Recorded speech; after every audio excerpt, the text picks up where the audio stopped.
बिस्मिल्लाहिर्रहमानिर्रहीम अस्सलामुअलैकुम। मैं हूं आबिद शहजाद और आप इस वक्त देख रहे हैं मेरा यूट्यूब चैनल गुजरात बीट्स। अगर आप इस चैनल पर नए हैं तो सबसे पहले इस चैनल को सब्सक्राइब करें और बेल का बटन दबाएं। अब आते हैं हम आज की वीडियो की तरफ। आज का टॉपिक हमारा बहुत ही अहम है। ये डिपार्टमेंटल वेरिफिकेशन के बारे में है। बेशुमार असातिज़ा इकराम मुझसे पूछते हैं कि उन्हें डिपार्टमेंटल वेरिफिकेशन का तरीक़ाकार नहीं आता, तो आप मेहरबानी करके इसका तरीक़ाकार बता दें।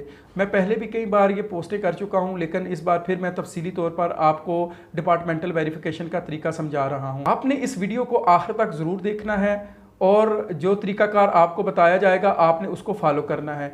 ये तरीक़ाकार हर बोर्ड और हर यूनिवर्सिटी के लिए कारआमद है।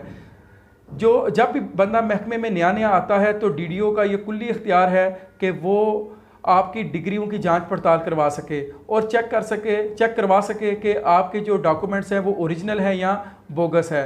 तो ये डीडीओ का इख्तियार है। अगर आप प्राइमरी या मिडिल स्कूल में आते हैं तो आपकी तहसील का जो डिप्टी डीओ है वो आपके डॉक्यूमेंट्स की वेरिफिकेशन करवाएगा, और अगर आप हाई स्कूल या हायर सेकेंडरी स्कूल में तैनात हुए हैं तो फिर आपके जो हेड मिस्ट्रेस या हेड मास्टर या फिर प्रिंसिपल हैं उसका इख्तियार है कि वो आपकी डिग्रियों की वेरिफिकेशन करवा सके। बहुत से टीचर मुझसे ये सवाल करते हैं कि सर हमें अभी तक डिग्री जारी नहीं हुई, तो क्या वो ट्रांसक्रिप्ट की वेरिफिकेशन करवा सकते हैं? तो बिल्कुल वो वेरिफिकेशन करवा सकते हैं। अब चलते हैं जी डिपार्टमेंटल वेरिफिकेशन के प्रोसेस की तरफ। फ़र्ज़ करें कि एक टीचर ने मैट्रिक गुजरांवाला बोर्ड से किया है और वो गुजरांवाला बोर्ड के ज़रिए अपने डॉक्यूमेंट की डिपार्टमेंटल वेरिफिकेशन करवाना चाहता है, तो उसे क्या क्या चीज़ें रिक्वायर्ड हैं। सबसे पहले उसने एक अच्छी सी साफ़ सुथरी कापी 80 ग्राम पेज पर अपने मैट्रिक की डिग्री और ट्रांसक्रिप्ट की कॉपी की करवा लेनी है। उसके बाद शनाख्ती कार्ड की एक कॉपी और गुजरांवाला बोर्ड की वेबसाइट से चलान फॉर्म जनरेट करवा लेना है और उसका प्रिंट आउट लेकर उसकी फ़ीस करीबी बैंक में जमा करवा देनी है। आपको चलान फॉर्म जनरेट करने का तरीका मैं पिछली वीडियो में बता चुका हूं। अगर आपने अभी तक वो वीडियो नहीं देखी तो उसका लिंक डिस्क्रिप्शन में मौजूद है, आप वहां क्लिक करके चलान फॉर्म जनरेट करने का तरीका देख सकते हैं। अब आपके पास डिग्री और ट्रांसक्रिप्ट की कॉपी भी आ गई, शनाख्ती कार्ड की कॉपी भी आ गई, और जो आपने चलान फॉर्म के ज़रिए वेरिफिकेशन की फ़ीस जमा करवाई उसकी असल रसीद भी आपके पास है। अब आपने क्या करना है, डीडीओ के पास जाना है। डीडीओ क्या करेगा कि कंट्रोलर ऑफ एग्जामिनेशन जो है board of intermediate and secondary education Gujranwala, उसके नाम अपना एक कवरिंग लेटर लिखेगा। उसमें आपकी सारी डिटेल लिखी जाएंगी कि आपका नाम ये है, आपके फादर का नाम ये है, आपका रोल नंबर ये है, आपने इस साल ये इम्तिहान पास किया और आपने इतने नंबर हासिल किए। वो सारे की सारी डिटेल मेंशन करने के बाद अपने डिस्पैच रजिस्टर में उसका इंदराज करेगा और डायरी नंबर उस कवरिंग लेटर पर लगा देगा और साथ डेट मेंशन कर देगा। ये कवरिंग लेटर बनाने के बाद वो आपसे डॉक्यूमेंट लेकर इन सारी चीज़ों को अटैच करेगा। सबसे पहले क्या होगा, कवरिंग लेटर, उसके बाद आपकी मैट्रिक की डिग्री या ट्रांसक्रिप्ट की जो कॉपी होगी वो, फिर शनाख्ती कार्ड, और उसके बाद जो असल चलान फार्म की रसीद है वो। ये तरतीब मुख्तलिफ भी हो सकती है। पहले आप कवरिंग लेटर लगा लें, उसके बाद आप चलान फार्म जो असल रसीद है वो लगाएं, उसके बाद शनाख्ती कार्ड की कापी लगा लें और आखिर पे जो है डिग्री या ट्रांसक्रिप्ट की कापी लगा लें। इसको अच्छी तरह से आपने स्टेपल कर लेना है। स्टेपल करने के बाद आप लिफाफा लेना है। कई दफ़ा डीडीओ ये कहता है कि वो ख़ुद पोस्ट कर देता है और कई दफ़ा कहता है कि भाई अब आप इसको बोर्ड के एड्रेस पर ख़ुद पोस्ट कर दें। तो आपने क्या करना, एक लिफाफा लेना है। लिफाफे के अंदर वो सारे डॉक्यूमेंट जो अभी वो जो फाइल अटैच बनी है वो आपने उस लिफाफे के अंदर डाल देनी है, और बाहर जो एड्रेस है वो आपने board of intermediate and secondary education Gujranwala का आपने लिख देना है। और दूसरी तरफ आपने डीडीओ का एड्रेस लिखना है। अगर आपका प्राइमरी और मिडिल स्कूल है तो आपने डिप्टी डीओ जो आपकी तहसील है उसका एड्रेस लिखना है। फ़र्ज़ करें कि आप तहसील खारियां के हैं तो उसके बाहर जो एड्रेस लिखा होगा वो लिखा होगा, मतलब डीडीओ को Mohammad Yasin Waraich, deputy district education officer tehsil Kharian, ये एड्रेस लिखा, ज़िला गुजरात, ये एड्रेस लिखा होगा। वो आपने लिफाफे पे लिखकर उसको कोरियर के ज़रिए या रजिस्टर डाक के ज़रिए पोस्ट कर देना है। मैट्रिक के अलावा इंटर भी गुजरांवाला बोर्ड से किया है, यानी अगर आपकी 2 डिग्रीज एक ही बोर्ड या एक ही यूनिवर्सिटी से हों तो फिर उसका तरीकाकार क्या होगा। अभी हम गुजरांवाला बोर्ड को डिस्कस कर रहे थे, तो अगर आपकी दूसरी डिग्री यानी मैट्रिक के अलावा इंटर भी गुजरांवाला बोर्ड से है तो आपने क्या करना है कि अब की बार आपने जो चलान फार्म है वो एफए का इलादा निकलवाना है। पहले मैट्रिक का इलादा निकलवाया था, अब एफए का इलादा से आपने निकलवा के उसकी फ़ीस जमा करवा देनी है। ये बिल्कुल नहीं करना कि आप कंबाइन कर दें, कंबाइन फ़ीस एक्सेप्टेड नहीं होती। आपने सेपरेटली मैट्रिक की इलादा से और एफए की इलादा से आपने जमा करवानी है।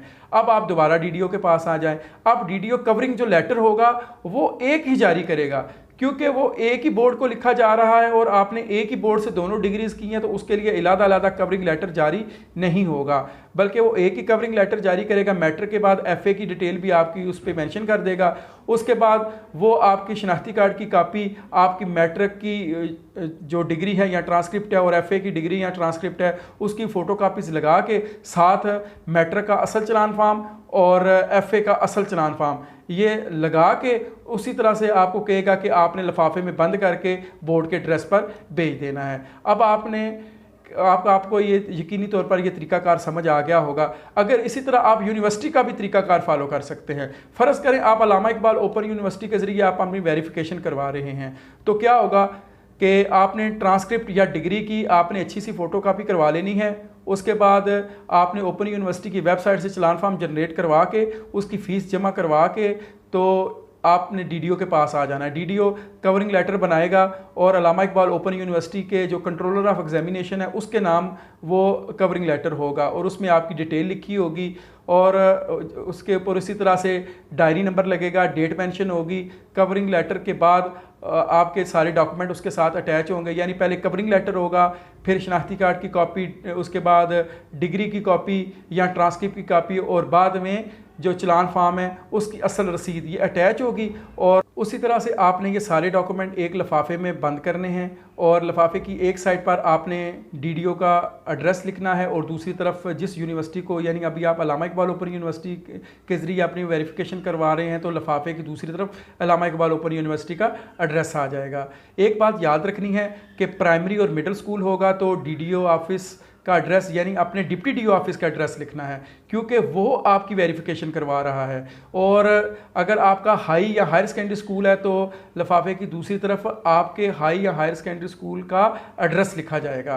तो ये बिल्कुल आसान तरीका था जिसके ज़रिए आप अपने डॉक्यूमेंट्स की वेरिफिकेशन करवा सकते हैं। बोर्ड कोई सा भी हो, यूनिवर्सिटी कोई सी भी हो, तरीकाकार बिल्कुल सेम है कि पहले कवरिंग लेटर, उसके बाद आपके जो शनाख्ती कार्ड की कापी है, फिर वो जो डिग्री या ट्रांसक्रिप्ट कापी है और उसके बाद वो जो फ़ीस आपने वेरिफिकेशन की जमा करवाई हुई है, ये सारी चीज़ें अटैच करके और कवरिंग लेटर के ऊपर वो बाकायदा तौर पर उसका डिस्पैच नंबर होगा, डेट होगी, वो आपने लिफाफे में डालकर मुतल्लिका बोर्ड या यूनिवर्सिटी को भिजवा देनी है।